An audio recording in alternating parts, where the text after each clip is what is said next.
Exercise 7.7, question number 1. Find the intervals of concavity and point of inflection அப்படின்னு சொல்லி கேட்டிருக்காங்க. இப்போ concavity அப்படின்னா அது என்ன ப்ரொசீஜர் அப்படின்னு நம்ம பார்த்துருவோம். நம்மளுக்கு f of x கொடுக்கப்பட்டிருக்கு, f dash of x கண்டுபிடிக்கணும், f double dash of x கண்டுபிடிக்கணும், f double dash of x equal to 0ன்னு சொல்லி நம்ம கிரிட்டிக்கல் நம்பர்ஸை கண்டுபிடிக்கிறோம். அந்த கிரிட்டிக்கல் நம்பர்ஸ் வச்சு நம்ம ஒரு நம்பர் லைன் ட்ரா பண்ணி ஒரு இன்டர்வல்ஸை கிரியேட் பண்ணுறோம். சரிங்களா? அந்த இன்டர்வல் போட்டு ஒரு பாக்ஸ் மாதிரி போட்டுக்கலாம். அந்த இன்டர்வல்லேருந்து ஒரு வேல்யூபிள்ஸ் சூஸ் பண்ணி எஃப் டபுள் எக்ஸில் போய் சப்ஸ்டிட் பண்ணுறோம். பாசிட்டிவாக வந்தது அப்படின்னு சொன்னால் கான்கேவில் அப்வர்ட் அப்படின்னு நம்ம சொல்கிறோம். நெகட்டிவாக வந்ததுன்னா கான்கேவில் டவுன்வர்ட்ஸ் அப்படின்னு நம்ம சொல்கிறோம். அந்த பாயிண்ட்டை கொண்டு போயிட்டு கொஸ்டினில் போய் சப்ஸ்டிட் பண்ணீங்க அப்படின்னு சொன்னால் அதை நம்ம என்ன சொல்லுவோம்? பாயிண்ட் ஆஃப் இன்ஃப்ளெக்ஷன் அப்படின்னு நம்ம சொல்ல போகிறோம். ரைட், இப்போ இன்னைக்கு கொடுத்துருக்கூடிய கொஸ்டின் என்ன? f of x is equal to x minus 4 the whole cube. இதில் uv மெத்தடில் என்ன பண்ணணும் அப்படின்னு சொல்லி பார்த்தீங்கன்னாக்க டிஃப்ரென்ஷியேஷன் பண்ணணும். u வச்சுக்குவோம், vக்கு v வச்சுக்குவோம், தென் என்னது uக்கு. ஸோ அந்த மாதிரி நம்ம டிஃப்ரென்ஷியேஷன் பண்ணுவோம். இது அப்படி பண்ணும்போது என்ன ஆகும்னா கொஞ்சம் லென்த்தியாக போகிறதுனால நான் என்ன பண்ணுறேன் அப்படின்னா uv மெத்தடை ஃபாலோ பண்ணாமல் இந்த x minus 4 the whole cube என்ன பண்ணிடுறேன்? எக்ஸ்பேண்ட் பண்ணிடுறேன். சரிங்களா? இப்போ a minus bன்றது இல்லையா, a minus b the whole cube இந்த ஃபார்முலா ரீகால் பண்ணிக்கோங்க. என்ன எழுதலாம்னா a cube minus 3a square b plus 3ab square minus b cube இது அதுக்கான ஃபார்முலா. அப்போ இந்த x minus 4 the whole cube நான் இந்த மாதிரி ஃபார்முலா யூஸ் பண்ணி எக்ஸ்பேண்ட் பண்ண போறேன். இதுக்கான சொல்யூஷன் பார்த்துக்கலாம். f of x அப்படின்னு பார்த்தீங்கன்னா x இன்ட்டு இது எப்படி எழுதலாம்னா x cube மைனஸ் எனக்கு 3 இங்க என்ன ஆயிடுச்சு அப்படின்னா 4. ஸோ அப்போ 3 4 ஆர் 12 எக்ஸ் ஸ்கொயர் அப்படின்னு கிடைச்சிடும். அதுக்கு அடுத்தது பிளஸ் இப்போ இங்க என்ன அப்படின்னு சொல்லி பார்த்தீங்கன்னா 3 எக்ஸ் 4 ஸ்கொயர், அதாவது 3 இன்ட்டு எக்ஸ் இன்ட்டு என்ன எழுதலாம் 4 ஸ்கொயர். 4 ஸ்கொயர் நம்மளுக்கு 16. 16 3 என்ன ஆயிடுச்சு அப்படின்னு சொல்லி பார்த்தீங்கன்னா 48 எக்ஸ் மைனஸ் என்ன எழுதலாம் அப்படின்னு சொன்னா 64. யாரு நெக்ஸ்ட் இப்போ என்ன பண்ணணும்னா எக்ஸ் எல்லாம் மல்டிப்ளை பண்ணுங்க. எக்ஸ் 4 மைனஸ் என்ன 12 X cube plus 48 X square minus என்ன அப்படின்னு சொன்னா 64 எக்ஸ். இதுதான் உங்களுக்கு தேவையான எஃப் ஆஃப் எக்ஸ். இப்போ இந்த எஃப் ஆஃப் எக்ஸ் நம்ம என்ன பண்றோம்? 2 டைம் டிஃபரன்ஷியேஷன் பண்றோம். சரியா? So first f dash of x 1 time differentiation பண்ணும்போது என்ன எழுதலாம்? எக்ஸ் 4க்கு 4 x cube minus 2 3s are 36 x square plus 96x minus என்ன வரலாம்னா 64. நெக்ஸ்ட் செகண்ட் டைம் டிஃபரன்ஷியேஷன் பண்றீங்க f double dash of x. இங்க 3 4s are 12. so 12 x square ஏன்னா x square பண்ணா 3x square, அப்ப 3 4s are அப்படின்னு சொன்னா 12. இங்க 2 கொண்டு வந்தீங்க அப்படின்னு சொன்னா 72 into x plus என்ன வரலாம் அப்படின்னு சொல்லி பார்த்தீங்கன்னா 96. இப்ப டபுள் 2 டைம் பண்ணியாச்சு. இப்போ என்ன கொடுக்க போறீங்க? கண்டிஷன் அப்படின்னு எழுத போறீங்க. f double dash of x equal to 0 ன்னு கொடுப்போம். இப்போ f double dash of x equal to 0 னா இங்க என்ன இருக்கு பாருங்க 12x square. சரிங்களா? 12x square minus 72x plus 96 is equal to 0.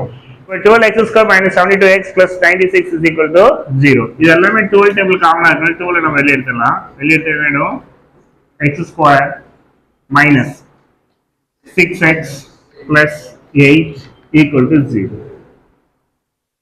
சரிங்களா? ஓகே, இப்போ நம்ம அதுக்கு அடுத்தது இந்த 12 அப்படியே விட்டுக்கோங்க. இது ஃபேக்டரைஸ் பண்ணுங்க. x square minus 6x plus 8 product of 2 numbers எவ்வளவு வரும்னா 8. சம் ஆஃப் 2 நம்பர்ஸ் பார்த்தீங்கன்னா -6.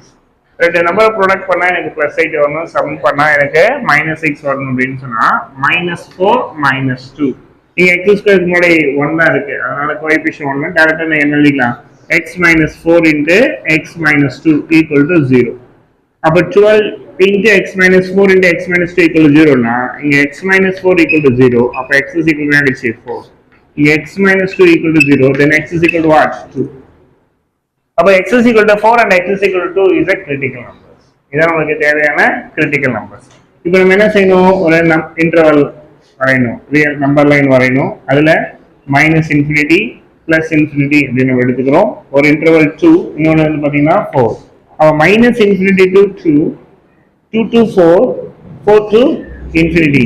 அப்ப நமக்கு இங்க 3 இன்டர்வல்ஸ் நமக்கு கிடைக்குது. எத்தனை கிடைக்குது? 3 இன்டர்வல்ஸ் கிடைக்கும்.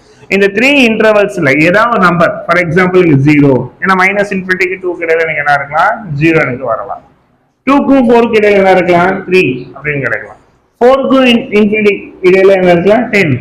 நீங்க எந்த நம்பர்னாலும் கொடுக்கலாம், தப்பு கிடையாது. இப்போ இந்த 3 வேல்யூஸ் கொடுத்துட்டு நம்ம எதுல செக் பண்ணணும் அப்படின்னு சொல்லி பாத்தீங்கன்னா இந்த f டபுள் டேஷ் ஆஃப் xல செக் பண்ணணும். f double dash of x நம்ம இது மாதிரி எழுதிக்கலாம். 12 into x minus 4 into x minus 2.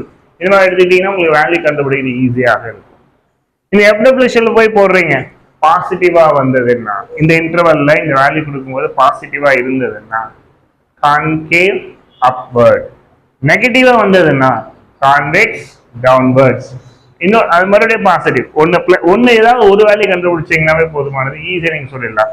அதாவது இங்க பிளஸ் வந்தா இங்க மைனஸ், இங்க என்ன ஆயிடும் பிளஸ். இங்க மைனஸ் வந்தது, இந்த இன்டர்வல் மைனஸ் வேல்யூ வருதுன்னா அடுத்த இன்டர்வல் பிளஸ் வேல்யூ வரும், அதுக்கடுத்த இன்டர்வல்ல மைனஸ் வேல்யூ வரும். அப்ப ஈஸியா நம்ம என்ன பண்ணிக்கலாம்னா முடிச்சுக்கலாம். ஒரு டேபிள்ல டிரா பண்ணிக்கலாம். இந்த செக்ஷன் வந்து பாத்தீங்கன்னா இன்டர்வல், இது f double dash of x, இது பாத்தீங்கன்னா concave. f double dash of x ல நான் ஃபேக்டரைஸ் பண்ண வேல்யூ எடுத்துக்கிறேன். 12 into x minus 4 into x minus 2. First interval பாத்தீங்கன்னா minus infinity comma 2. Second interval பாத்தீங்கன்னா 2 கமா 4. தேர்ட் இன்டர்வல் பாத்தீங்கன்னா 4 கமா என்ன ஆயிடுச்சு அப்படின்னு சொன்னா இன்ஃபினிட்டி. ஸோ இப்போ இதில் பார்த்தீங்கன்னா minus infinity to 2 to 4, 4 to infinity, இந்த 3 செக்மெண்ட்டாக பிரிச்சாச்சு. நம்ம next f double dash of xோட வேல்யூ நான் இதுன்னு எடுத்துக்கிட்டேன். இப்போ 12 into x minus 4 into x minus 2 equal to, okay. இப்போ இந்த மைனஸ் இன்ஃபினிட்டி டு 2ல இடையில நம்மளுக்கு 0 எடுத்துக்கலாம். 0ன்றது நம்மளுக்கு ஈஸியான வேல்யூ, அதனால நம்ம 0 எடுத்துக்கிறோம். இப்போ 0 எடுக்கும்போது எனக்கு என்ன பாருங்க, 0 minus 4 அப்படின்னு சொன்னா எனக்கு என்ன ஆயிடுச்சு நெகட்டிவ். நெக்ஸ்ட் 0 minus 2 அப்படின்னாலும் இதுவும் நெகட்டிவ். இப்போ நெகட்டிவிட்டி நெகட்டிவ் அப்படின்னு சொல்லி பார்த்தீங்கன்னா பாசிட்டிவ். அப்போ ஒன்ஸ் நீங்கள் பாசிட்டிவ் கண்டுபிடிச்சா போதுமானது. அடுத்தது என்னன்னா நெகட்டிவ், அதுக்கடுத்து என்ன பண்ணிக்கலாம் பாசிட்டிவ் அப்படின்னு முடியும். இப்போ இங்கே கான்கேவ்ல பாசிட்டிவ் வந்து நம்ம என்ன சொல்லலாம் அப்படின்னு சொன்னா அப்வர்ட், நெகட்டிவ் வந்து என்ன சொல்லலாம்னா டவுன்வர்ட். நெக்ஸ்ட் இதுலயும் மறுபடியும் என்ன ஆயிடுச்சு அப்படின்னு சொன்னா அப்வர்ட். இதே நீங்க கான்வெக்ஸ்ல சொல்றீங்கன்னு வச்சுக்கோங்களேன், கான்வெக்ஸ்ல நீங்க எழுதிக்கிட்டீங்கன்னா இது டவுன்வர்ட்ஸ், இது அப்வர்ட்ஸ், இது என்ன ஆயிடுச்சு நமக்கு டவுன்வர்ட்ஸ் அப்படின்னு ஆயிடும். நெக்ஸ்ட் நம்ம தெரிஞ்சுக்க வேண்டியது என்னன்னா பாயிண்ட் ஆஃப் இன்ஃப்ளெக்ஷன். இப்போ பாயிண்ட் ஆஃப் இன்ஃப்ளெக்ஷன் அப்படின்னு பார்க்கும்போது நமக்கு கிரிட்டிக்கல் நம்பர்ஸ் என்ன, ஒன்று வந்து 2, அப்போ 2, f of 2. இன்னொரு கிரிட்டிக்கல் நம்பர்ஸ் என்னது 4, இன்னொன்று f of 4. அப்போ இந்த கொஸ்டின்ல போயிட்டு நம்ம சப்ஸ்டிட் பண்ணணும். என்ன சப்ஸ்டிட் பண்ணணும், f of 2னா என்ன அது, ஃபர்ஸ்ட் f of xன்னு என்ன எழுதிக்கலாம். f of x அப்படின்றது பார்த்தீங்கன்னா x into x minus 4 the whole cube. அப்போ f of 2 அப்படின்னு கொடுத்தீங்க அப்படின்னா 2 into 2 minus 2 the whole cube. 2 minus 4 the whole cube. அப்போ 2 into the minus 2 the whole cube. அந்த 2ல 4 போச்சுன்னா -2. -2 அப்படின்னு சொல்லி உங்களுக்கு என்ன ஆயிடும் அப்படின்னு சொன்னா -8. 8 2 உங்களுக்கு என்ன ஆயிடுச்சு அப்படின்னு சொன்னா 16. அப்போ -16. இதுவே நீங்க f of 4 கொடுத்தீங்கன்னு வச்சுக்கோங்களேன், 4 into 4 minus 4 the whole cube. இப்போ 4 into என்ன ஆயிடும் அப்படின்னா 0, which is equal to ஆயிடுச்சு 0. Therefore the point of inflection. இப்போ பாயிண்ட் ஆஃப் இன்ஃப்ளெக்ஷன் அப்படின்னு பார்த்தீங்கன்னா என்னென்ன ஆன்சர் நம்மளுக்கு வந்து 1 2 கொடுத்தீங்க அப்படின்னா -16, 4 கொடுத்தீங்க அப்படின்னு சொன்னால் 0. அப்போ 2, -16, 4, 0 தான் இதுக்கான answer. f x is equal to sin x plus cos x. இது பார்த்தீங்கன்னா 0 to 2π இந்த இன்டர்வல்ல இதனுடைய கான்கேவிட்டி செக் பண்ண போகிறோம். அதோட மட்டும் இல்லாமல் பாயிண்ட் ஆஃப் இன்ஃப்ளெக்ஷனை கண்டுபிடிக்க போகிறோம். சரி, மறுபடியும் இந்த கான்கேவ் கான்செப்ட் தான். இது 2 டைம் டிஃபரன்ஷியேஷன் பண்ணணும். செகண்ட் டைம் டிஃபரன்ஷியேஷன் 0 ஈக்குவேட் பண்ணி கிரிட்டிக்கல் நம்பர்ஸை கண்டுபிடிக்க போகிறோம்.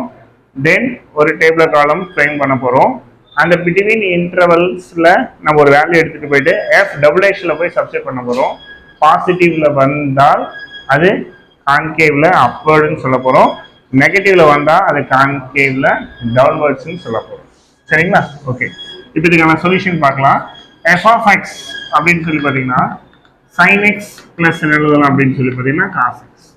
இப்போ f dash of x அப்படின்னு நம்ம எழுதுறோம். இப்போ sin x-க்கான டிஃபரன்ஷியேஷன், sin x-க்கான டிஃபரன்ஷியேஷன் அப்படின்னு பார்த்தீங்கன்னா cos x. cos x பார்த்தீங்கன்னா இப்போ f double dash of x அப்படின்னு சொல்லி பார்த்தீங்கன்னா cos x க்கு மைனஸ் sin x, இங்க sin x போட்டீங்க அப்படின்னு சொன்னா cos x. இப்போ கண்டிஷன் அப்படின்னு சொல்லி பார்த்தீங்கன்னா f double dash of x equal to என்ன அப்படின்னு சொன்னா 0. அப்போ minus sin x minus cos x equal to 0. இப்போ minus sin x equal to cos x. இந்த cos x இந்த சைடு கொண்டு வந்தீங்கன்னா minus sin x divide by cos x equal to என்னதுன்னா 1. அப்போ minus tan x is equal to 1. அப்போ tan x is equal to minus 1. நல்லா ஞாபகத்தில் வச்சுக்கோங்க, tan எந்தெந்த இடத்துல நெகட்டிவா இருக்கும் அப்படின்னா இது ASTC all silver T plus. இந்த இடத்துல எல்லா ரேஷியோஸும் பாசிட்டிவ், இந்த இடத்துல tan cot பாசிட்டிவ். அப்ப ரிமைனிங் இருக்கக்கூடிய இடத்துல இந்த செகண்ட் குவாட்ரண்ட்டோ இந்த ஃபோர்த் குவாட்ரண்ட்ல மட்டும்தான் tan எனக்கு என்னவா இருக்கும்னா நெகட்டிவாக இருக்கும். எனக்கு tan 1 அப்படின்னு வந்துச்சு அப்படின்னா நல்லாவே தெரியும் tan π/4 அப்படின்னு சொல்லி பார்த்தீங்கன்னா 1. அப்ப இந்த குவாட்ரண்ட்ல எப்படி எழுதுவோம் அப்படின்னா π மைனஸ் தீட்டா அப்படின்னு. இந்த குவாட்ரண்ட் எப்படி எழுதுவோம் அப்படின்னு சொன்னா 2π மைனஸ் தீட்டா அப்படின்னு நம்ம எழுதுவோம். இப்ப எனக்கு இங்க -1 வந்ததுனால இது எப்படி எழுதலாம் அப்படின்னு சொன்னா π மைனஸ் π/4 எழுதலாம். இந்த இடத்துல 2π மைனஸ் என்ன எழுதலாம் π/4 அப்படின்னு நம்ம எழுதலாம். சோ கிராஸ் மல்டிப்ளை பண்ணா 4π மைனஸ் π 3π/4. இந்த இடத்துல 8π மைனஸ் 5 7π/4. அப்ப இதுல இருந்து என்ன நமக்கு தெரிய வருது அப்படின்னு சொன்னா tan x is equal to -1 ஆக இருந்தால் எனக்கு x என்னவாக இருக்கும் அப்படின்னு சொன்னா 3π/4 and 7π/4. இப்போ இதுதான் எனக்கு தேவையான கிரிட்டிக்கல் நம்பர்ஸ். இப்போ நம்ம கிரிட்டிக்கல் நம்பர்ஸ் கண்டுபிடிச்சாச்சு. தென் என்ன பண்றோம் அப்படின்னு சொன்னா நம்பர் லைன் மார்க் பண்ண போறோம். இங்க மைனஸ் இன்ஃபினிட்டி டு பிளஸ் இன்ஃபினிட்டில போட மாட்டோம், ஏன்னா நமக்கு லிமிட்ஸ் கொடுத்துட்டாங்க. என்னென்ன 0 to 2π. அதனால இங்க 0 இது என்ன அப்படின்னு சொல்லி பார்த்தீங்கன்னா 2π. இந்த இடம் 3π/4, இந்த இடம் 7π/4. நல்லா நோட் பண்ணிக்கோங்க. π/4 அப்படின்னு சொன்னா எவ்வளவு டிகிரினா 45 டிகிரி. 3π/4 அப்படின்னு சொன்னா 135 டிகிரி. சரிங்களா? 45 45 90 90 பிளஸ் 45 அப்படின்னு சொன்னா உங்களுக்கு வந்து இல்ல அப்படின்னு சொன்னா இங்க 360 டிகிரி இருக்கு. இந்த 360 டிகிரில இங்க 45, இங்க 180 டிகிரி இருக்கு. 180 டிகிரில 45 மைனஸ் பண்ணிக்கோங்க. இங்க 360ல நீங்க என்ன பண்ணுங்க 45 மைனஸ் பண்ணுங்க 335. அப்ப இந்த இடம் வந்து பாத்தீங்கன்னா உங்களுக்கு 335 டிகிரி. I'm sorry. இப்போ நமக்கு இங்க என்ன 360ல 45 மைனஸ் பண்ணும்போது நமக்கு எவ்வளவு கிடைக்கும் அப்படின்னு சொல்லி பார்த்தீங்கன்னா 315 டிகிரி நமக்கு கிடைக்கும். சரிங்களா? அப்ப இது வந்து 45 டிகிரி, சாரி இது 135 டிகிரி, இது வந்து பாத்தீங்கன்னா 315 டிகிரி அப்படி நம்மளுக்கு கிடைக்கும். இப்ப இந்த 0 to 135ல நீங்க ஏதாவது ஒரு வேல்யூ எடுத்துக்கிட்டீங்க அப்படின்னு சொன்னா யூ மே டேக் 90 டிகிரி. இங்க 135ல இருந்து 350 டிகிரி எடுக்கிறீங்க அப்படின்னு சொன்னா யூ மே டேக் 180 டிகிரி. நம்ம என்ன சொன்னேன், ஏதாவது ஒரு வேல்யூ நீங்க கண்டுபிடிச்சீங்கன்னா போதுமானது, நீங்க இந்த டேபிள் காலத்தை ஃபில் பண்ணிடலாம். இப்போ இதுக்கான டேபிள் காலம் நம்ம என்ன பண்ணலாம்னா டிரா பண்ணலாம். ஃபர்ஸ்ட் இன்டர்வல் எழுதிக்கோங்க. Next f double dash of x எழுதிக்கோங்க. இப்போ இங்க f double dash of x ஓட வேல்யூ என்ன அப்படின்னு பாத்தீங்கன்னா -sin x - cos x. தென் கான்கேவ்ல நீங்க வந்து ஃபில் பண்ணிக்கோங்க.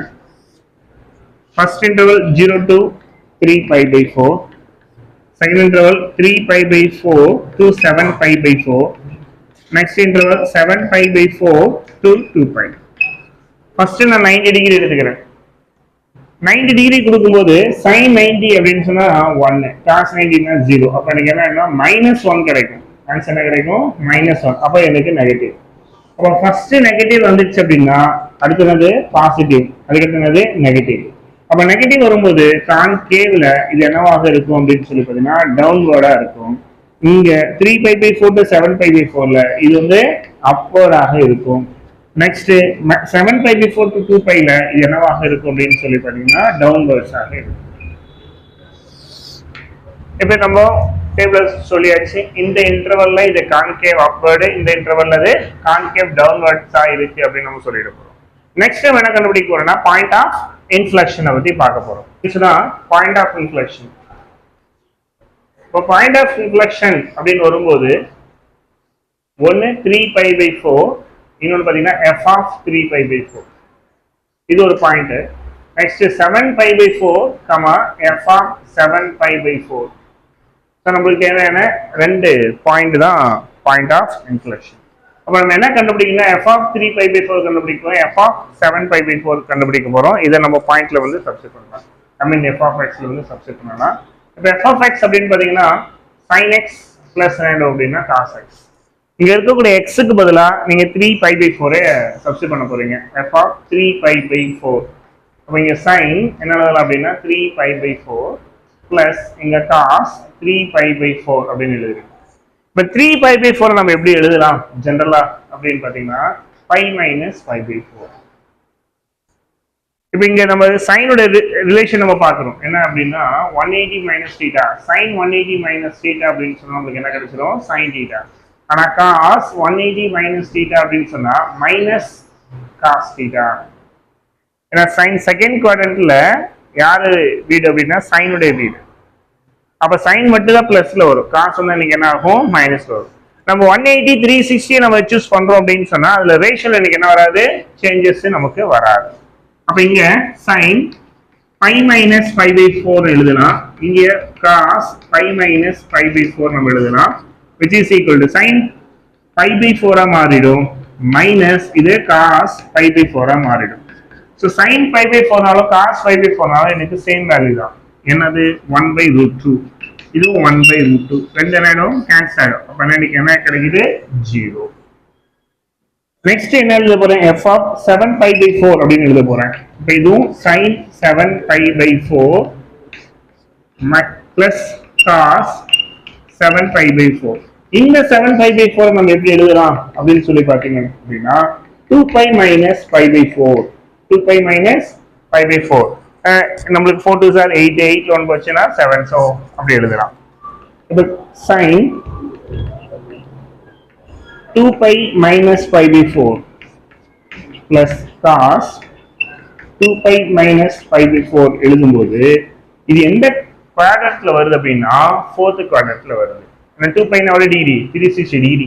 அப்ப 360 டிகிரி ஒன்று நீங்க மைனஸ் பண்றீங்க அப்படின்னு சொன்னா எனக்கு எந்த குவாட்ரண்ட்ல வந்துடும் அப்படின்னு சொல்லி பார்க்கும்போது ASTC. அப்போ காசுடைய இடத்துல வரும். அப்ப காசுக்கு மட்டும் தான் என்ன ஆகும்? பிளஸ் வரும். சைன் வந்து நீங்க என்ன ஆயிடும்? மைனஸ். அப்ப இன்னைக்கு என்ன ஆயிடுச்சு அப்படின்னு சொன்னா இது மைனஸ் சைன் π/4 மாறிடும், இது பிளஸ் காஸ் π/4 மாறிடும். ஸோ மறுபடியும் எனக்கு என்னன்னு சொல்லுவாங்க? ரெண்டுமே எனக்கு என்னதான்? 0 தான். ஏன்னா சைன் π/4னாலும் 1/√2 தான், காஸ் π/4னாலும் 1/√2 தான். அதனால எனக்கு என்ன ஆயிடுச்சு அப்படின்னு சொன்னா 0. Therefore the point of inflection POI நான் ஷார்ட்டா எழுதுறேன். point of inflection அப்படின்னு சொன்னா 3π/4, 0 and 7π/4, 0. இது உங்களுக்கு தேவையான ஆன்சர்.